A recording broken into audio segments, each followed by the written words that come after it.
Shalom saudara, selamat pagi untuk khotbah pagi pada kali ini. Kita mulai dengan doa terima kasih Bapa di sorga, Engkau sediaan tuntun pimpin kami, bilang Roh Kudus-Mu memberikan kami kekuatan, membuka hati jiwa dan pikiran kami untuk mengerti isi hati-Mu. Terima kasih dalam nama Yesus, amin. Shalom Bapak Ibu sekalian, selamat pagi. Hari yang luar biasa pada pagi hari ini kita akan mulai belajar firman Tuhan, yaitu kehidupan yang berkenan kepada Allah tanpa menyakiti hatinya. Kita harus tahu bahwasanya ibadah yang sejati kita lakukan bukan hari Minggu saja, tetapi hari Senin sampai hari Sabtu, di mana tubuh kita menjadi satu persembahan yang layak di hadapan Tuhan, yang hidup, yang kudus dan berkenan kepadanya. Itu adalah merupakan ibadah yang sejati. Tapi kita juga harus pahami apa yang menjadi panduan bagi kita agar kita bisa tetap melakukan ibadah yang sejati ini. Tentunya judul khotbah ini adalah kehidupan yang berkenan kepada Allah tanpa menyakiti hatinya. Berarti ada hal yang bisa menyakiti hati Tuhan. Kita lihat di dalam 2 Timotius 3 ayat 16 dikatakan bahwasanya firman Tuhan itu untuk bermanfaat untuk mengajar, untuk menyatakan kesalahan, memperbaiki kelakuan dan membimbing orang dalam kebenaran. Jadi mau tidak mau kalau kita mau lihat bagaimana hidup yang berkenan kepada Allah tanpa menyakiti hatinya, kita kembali kepada firman Tuhan. Firman Tuhan pada pagi hari ini kita ambil dari Amsal 6 ayat 16 sampai dengan 19. Ada 7 kekejian yang Tuhan tidak suka. Ya, 7 kelakuan yang menjadi kekejian bagi Tuhan. Jadi Tuhan tidak suka. Kalau tidak suka ya berarti kita menyakiti hatinya kalau kita melakukannya. Yang pertama adalah kesombongan. Kesombongan ini Bapak Ibu sekalian menganggap dirinya lebih daripada yang lain. Bisa bermacam-macam alasannya. Itu pangkatnya, apakah itu pendidikannya, atau merasa keluarganya mempunyai satu kelas tertentu gitu ya. Tapi ingatlah di hadapan Tuhan semua ciptaannya adalah sama. Dan yang kedua adalah ketika kita memojokkan atau merendahkan orang lain, bahwa kita juga sedang merendahkan daripada Sang Penciptanya, karena Sang Pencipta ini adalah Allah sendiri dan segala sesuatu adalah sempurna dan baik di hadapannya. Bapak dan sekalian, yang kedua adalah lidah dusta. Nah, seringkali kita berbohong ya. Berbohong itu memang banyak alasan, tapi apapun juga orang benar itu tidak boleh berbohong. Katakanlah benar, salah ya salah. Kalaupun kita harus menyampaikan apa adanya, kita harus berbicara dengan santun dan menjelaskan latar belakang. Karena setiap apapun yang terjadi dalam kehidupan kita pasti ada latar belakangnya. Kenapa kita melakukan ini, kenapa melakukan itu. Itulah sebaiknya kita jangan berbohong Bapak Ibu sekalian. Marilah kita hidup jujur di hadapannya. Yang ketiga adalah tangan yang menumpahkan darah ya, bagi orang yang tidak bersalah. Artinya seringkali kita juga tanpa sadar demi kepentingan kita untuk melindungi diri kita sendiri, kita memojokkan orang lain, membuat orang lain jatuh dalam masalah, atau memang kita punya kebiasaan memfitnah orang ya demi diri kita sendiri, demi kita keuntungan diri kita sendiri. Itu juga salah satu hal yang memang menyakiti hatinya Tuhan, Bapak Ibu sekalian. Kemudian juga ada membuat rencana yang jahat. Rencana yang jahat itu pikirannya selalu melanggar aturan. Demi banyak hal, mau cepat kek, dia mau melakukan itu demi keuntungan sendiri, bisa lebih besar dan sebagainya. Ini menjadi satu campuran yang luar biasa ya, daripada rencana jahat, lidah yang berdusta ya, tapi kemudian membuat rencana jahat. Jadi semuanya itu menjadi satu paket nampaknya gitu ya. Ngomongnya wah kelihatannya bagus, tapi sebetulnya isi hatinya bukan itu. Isi hatinya sedang mencoba meraup sesuatu yang tidak seharusnya dia dapatkan ya.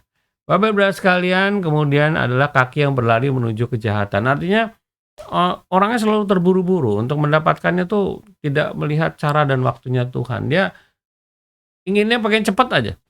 Pengen cepat, apa yang dia inginkan tuh cepat. Walaupun harus menabrak ini dan itu, mengorbankan orang lain, bahkan mengorbankan dirinya dengan berbohong, ya, dia lakukan.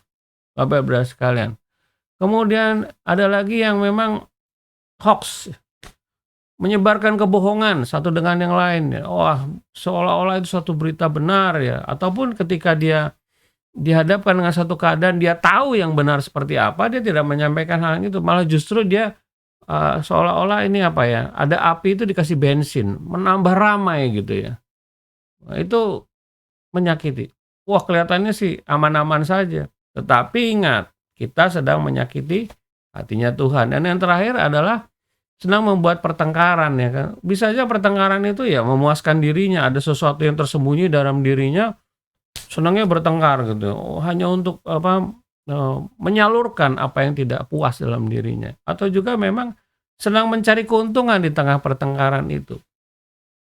Dan pertengkaran itu mungkin juga pembalasan gitu ya, membalas dendam dirinya terhadap orang lain, ya udah kita buat bertengkar saja, puas tuh dirinya aja gitu. Bapak Ibu sekalian, itu kelihatannya hal-hal kecil dalam kehidupan kita, tetapi pahamilah bahwasanya itu menyakiti hatinya Tuhan, dan itu bukan ibadah yang benar, bukan ibadah yang sejati, di mana ibadah sejati itu adalah kita hidup, kita harus memperbaiki hidup kita lebih baik lagi hari demi hari. Kudus artinya memang khusus untuk Tuhan, kita sudah dipilih oleh Tuhan untuk hal-hal yang baik, dan yang berkenan itu tidak berkenan karena tidak sesuai dengan firman Tuhan, dan itu tidak mengasihi Allah dan sesama kita. Bapak Ibu sekalian, mulailah pahami hari-hari ini Tuhan sudah memberikan rambu-rambunya pada pagi hari ini. Oleh sebab itu saat ini Bapak Ibu sekalian, mulailah kita merenungkan, kita mulai berubah Bapak Ibu sekalian. Toh juga kita pada akhirnya harus bertemu dengan Tuhan dan bertanggung jawab semua perbuatan kita kepada Dia, dan Dia sudah memberikan arahan untuk kita. Mari saya berdoa untuk Bapak Ibu sekalian. Terima kasih Bapak di sorga, Kau telah memberikan apa yang menjadi isi hatimu, tuntunan, panduan, bahwasanya kami agar bisa menjaga kehidupan yang berkenan kepadamu dalam ibadah yang sejati, mempersembahkan tubuh kami sebagai persembahan yang hidup, kudus dan berkenan kepadamu, bahwasanya kami harus menjauhi apa yang tidak Kau senangi, supaya kami jangan menyakiti hatimu. Bapa di sorga, tuntun dan berilah kami kekuatan. Kami tahu tidak mudah, tapi kami percaya Roh-Mu yang kudus berikan kekuatan bagi kami untuk kami bisa berubah. Kami berdoa bagi setiap orang yang sedang bergumul dalam pekerjaannya, dalam usahanya. Kau berkati mereka, Kau berikan jalan keluar, dan biarlah hati mereka terus mengasihi-Mu, karena sesuatu yang luar biasa terjadi bagi orang-orang yang mengasihi Engkau Tuhan. Kami berdoa yang bagi yang sakit, Kau tutup bungkus dengan kuasa darah-Mu, Kau berikan kekuatan, kesembuhan, dan kemampuan untuk menjalani semua proses yang ada, karena kami percaya Kau tidak akan menyusahkan kami, membinasakan kami, tapi damai sejahtera, dan biarlah itu menjadi kesaksian hidup kami kepada banyak orang bagaimana Engkau sendiri memberikan penghiburan, kekuatan, dan memberikan keyakinan pada kami bahwa Engkau sendiri tidak pernah meninggalkan kami.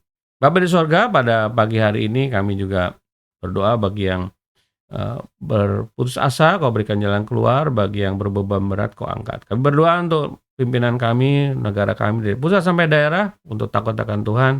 Kami berdoa untuk tempat ibadah kami dimanapun saya berada, Kau sendiri tuntun pimpin kami. Terima kasih Bapa di sorga, dalam nama Yesus kami telah berdoa dan mengucap syukur. Amin.